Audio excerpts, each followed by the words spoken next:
Live. Good. There's the red light. Where's the green? There it is. We're up, baby. Hi. Max Allen here. This is Monday, April the 21st, 2025, and it is going on 7 p.m. Mountain Time. But here we go. Time to rant. That's why it's called Max Rants. And I want to rant about the TSA.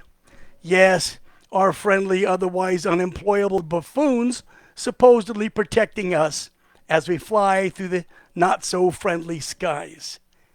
You know, the TSA really is a joke. I mean, come on.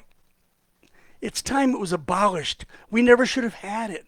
America's TSA only makes flying more dangerous. All right, think about this. Just give this some thought. Our president, Mr. Trump, or DOGE, really needs to address the greatest threat to American people. And right now, that's not domestic terrorism. Hell no. That's the TSA, the Transportation Security Agency. Mr. Trump really needs to issue an executive order or do whatever it takes to dismantle and totally destroy the TSA, bury it in the ashes of failure. Come on.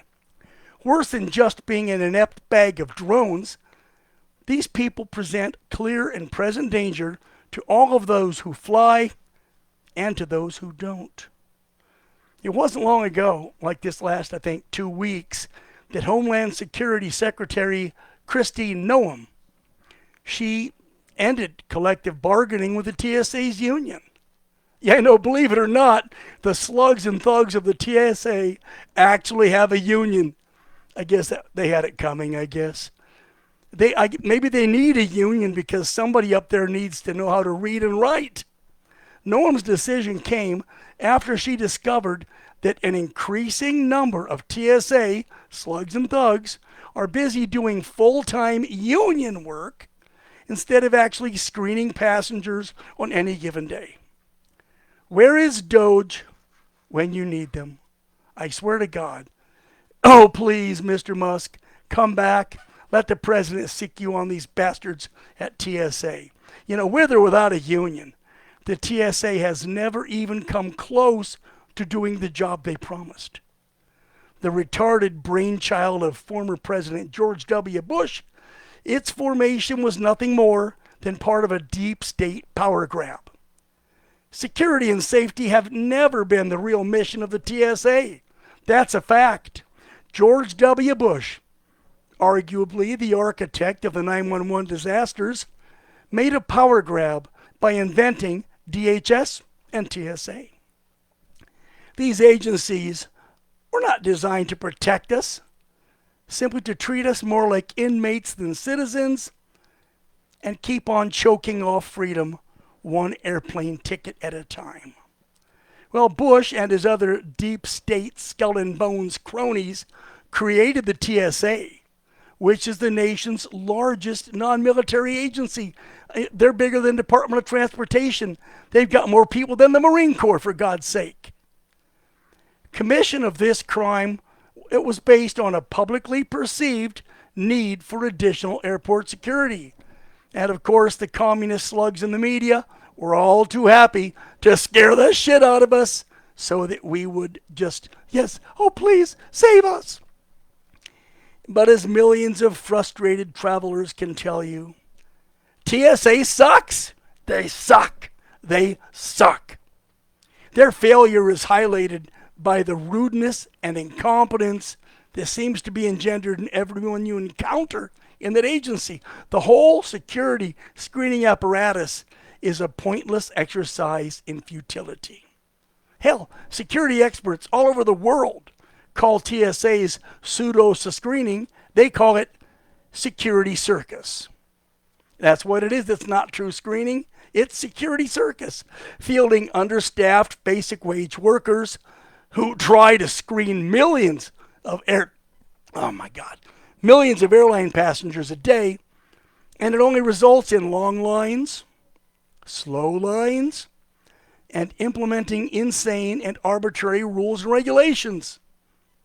It looks like this security circus is intended to do nothing other than gum up the works And it does that really well. I mean, come on. If you're a 14-year-old, you're a child or younger, you don't have to take off your shoes or your belt. No, go through security. You don't need to because you're under 14. TSA must think that nobody in the world would ever plant a bomb or other dangerous device on a child. Oh, perish the thought. NVA, Viet Cong, Hamas. Yeah, perish the thought. How about taking off your belt? What is this, jail? With the prevailing attitude of hundreds of thousands of self-important, belligerent, and incompetent TSA workers, it might as well be jail. I give you TSA, sky Nazis at work. And once on the plane, airline sky Nazis take over, demanding that you be grateful because they're allowing you to fly their skies. Take off your belt, empty your shoes, pour out your water bottle, pour out your beverages, throw out any aerosol products, step aside for a random hand swab, step aside for a random body search. It's all security circus, and it's all for nothing. There's nothing secure about this. It's all a nationwide power grab, an exercising control. You know, just like the COVID-19 hysteria, the bullshit surrounding COVID-19, TSA is designed to further tighten the deep state's grip around the throat of freedom. Okay. So TSA does manage to catch thousands of guns every year, but it misses a lot more than it finds. In 2017, DHS sent spies through various airport security, and they had deactivated weapons. Now, an example of a deactivated weapon would be a pistol with no firing pin, a knife with no edge, a bomb made out of Play-Doh. These flaws were all so subtle, it would have taken experts to recognize them as not being real. It would take a gunsmith to tell that gun didn't have a firing pin. It would take somebody with a good experience to know that knife had no edge. It would take a bomb expert to know it wasn't a bomb. According to DHS and TSA, those agents failed to catch, sit down now, in the 2017 test, they missed 80% of these weapons and explosives.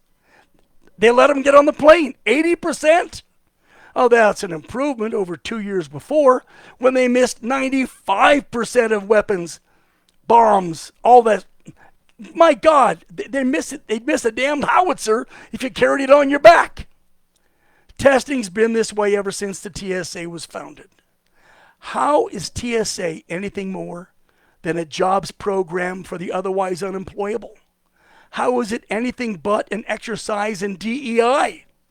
How can it be anything but a clear and present danger to all of us in the air and under them on the ground?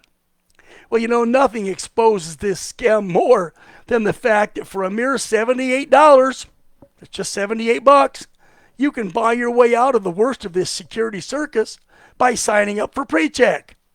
Or you can cough up $179 a year and skip to the front of the line, get right in with private companies like Clear Airport Security. Everyone else has to stand, wait, be herded like cattle while they sweat it out that they might miss their flight. You know, some people like Senator Mike Lee of Utah, he's a Republican by the way, have been calling for Congress to abolish the TSA for years. With the continued deterioration of this incompetent agency security circus, his colleagues need to start listening to him. At the least, we need to reprivatize security screening. Up until 911, private screening had done really well. I mean, less than 8% of these deactivated weapons and bombs made it through screening. Back in those days, it was the FBI's job to try to slip through screening. 8%. That's a lot better than 80% of the TSA. When they were under private security, things ran a lot more smoothly, quickly, and safely. This is when airlines provided their own security personnel and equipment.